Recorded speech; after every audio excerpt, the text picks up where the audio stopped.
Hey everyone, Colin here again with Team Align. I've got a TRX 700E DFC here behind me. This is a totally different helicopter in comparison to the older V2 version. A couple people are calling it a V3, but once again, totally different. The frame set incorporates a direct drive CCPM setup, so there's no more bell cranks. It eliminates a little bit of parts and complexity. This of course comes with the DFC rotor head that has been proven available for a little while now as an upgrade for the other models. So I'm going to go ahead, we're going to open the box, build the production kit, and as I go through it, we'll explain the differences between the old model and this one here. So here we are with the contents of the Dfc kit. For those of you that have built Align helicopters before, nothing's really changed. You're getting a complete package. We've got our electronics here, servos, ESC, a 3GX system. The main rotor head is in here, along with some other things like the main shaft swash plate. In this box here, we've got our main rotor blades, 2 tail booms, an aluminum one, a carbon one, torque tube, and our tail boom supports. And in the largest box, the canopy, of course, along with some tail rotor parts, the skids, the base plate, our aluminum battery sliding tray, and underneath all of it, you will find our main frame set. This is how it comes out of the box. As you can see, it's already assembled, but nothing's tight. So your spindle bolts are loose, the head button's loose, our pitch horn bolts are loose, as well as our grip arms. Now, when I take this apart, I usually pull the bearings out of the rotor head to make sure that the thrust bearings have enough grease in them. 9 times out of 10 there is. So all we need to do is take the included Align clear silicone grease, and once we pull that off, inject a little bit of grease in through that hole until you see it come out on the inside of the grip. I'm going to pull that apart and then I'll go ahead and show you what I mean. So if we take the included Align grease and push the end of the tube tight up against the bolt hole, it's going to seal it enough to allow us to squeeze some grease in through the thrust bearing. And when I squeeze, you'll see it come through here on the inside of the thrust bearing. Now you want to do that a couple times. Get that grease into there, put the spindle through, rotate the bearing around a couple times, and then do it again. Repeat that step 3 or 4 times until you've got the bearing full of grease. With the thrust bearings greased, we're ready to reassemble the rotor head. It's very important that you clean off all the threads and all the hardware with some isopropyl alcohol before you apply the Loctite. Otherwise it's not going to adhere, especially due to the fact that we just threw some grease in through those threaded holes to get at our thrust bearings. So I'm going to assemble the rotor head and then we're going to move on to the next step.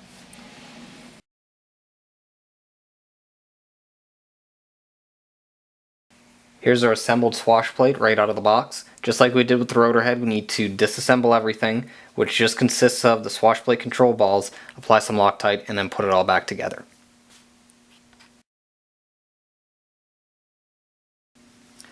At this point, we're ready to install our main rotor head and our swash plate onto the main shaft.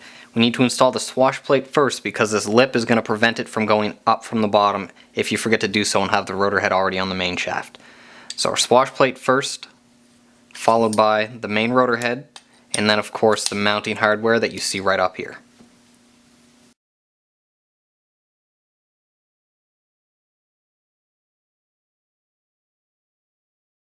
I've got all of the machine aluminum components laid out here. We've got our triple bearing blocks for the main shaft, motor mount, our single piece base plate, along with our anti-rotation bracket and our pinion support. You'll of course also need your side frame halves. At this point I'm going to go ahead and assemble it and we'll come back and revisit the frame once it's done.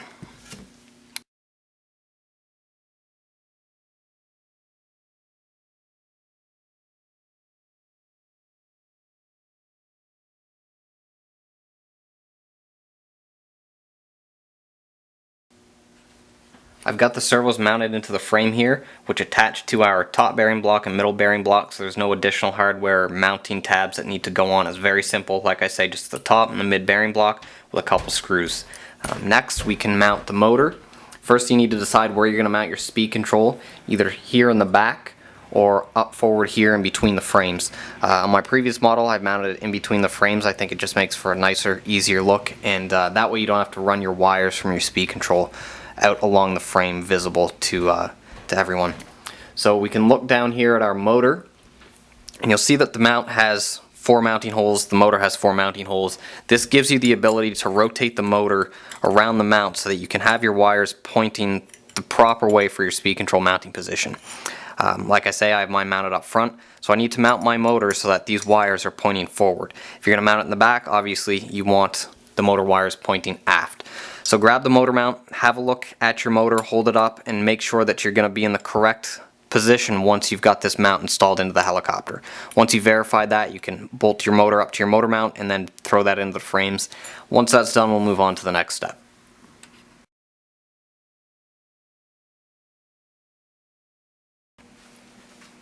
Right here in the mainframe assembly is where we're going to see most of the differences between the V2 kit and this new Dfc kit. Obviously our servo arrangement is quite a bit different than what it was previously. They're all bunched up top here in the frame, which puts the center of mass up higher, closer to the head axle. There's no bell cranks, which eliminates a couple parts, makes it a little bit more simple. Secondly, we've got the Dfc rotor head, which isn't a new product. It's been proven on the previous models, but by adding this, we've lowered the rotor head and once again brought the center of mass closer to the head axle, which provides some very good flight characteristics. Moving down from this, we've got a helical cut main gear, which is the same to the previous model, but now we've got a helical cut tail drive gear as well. So that's adding some strength, quieting down the gear train, and it's actually a higher ratio of 4.7. So you're getting quite a bit of added tail rotor performance. We move down from that, we've got these two plastic bulges in the frame. If you were using a Thunder Power battery or anything similar to this in the older model with a series type connector, you'd probably run into issues before where you've cut the wires in the frame if you weren't very particular about how you put them on the mount. So by putting this in here, we've alleviated that issue. You've got all the space in the world to get your batteries in now without doing any damage. We've gone to a single piece aluminum base plate.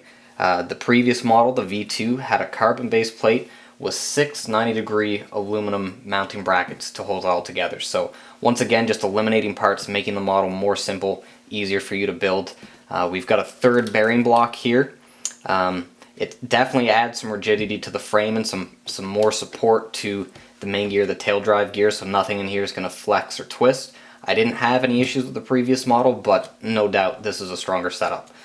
The only two parts on this really that are shared with the older model is the electronics tray up front, which has our push button to release and lock our aluminum sliding battery tray, and also back here the tail rotor drive gearbox is the same as the old model with the exception of the gears that are in here.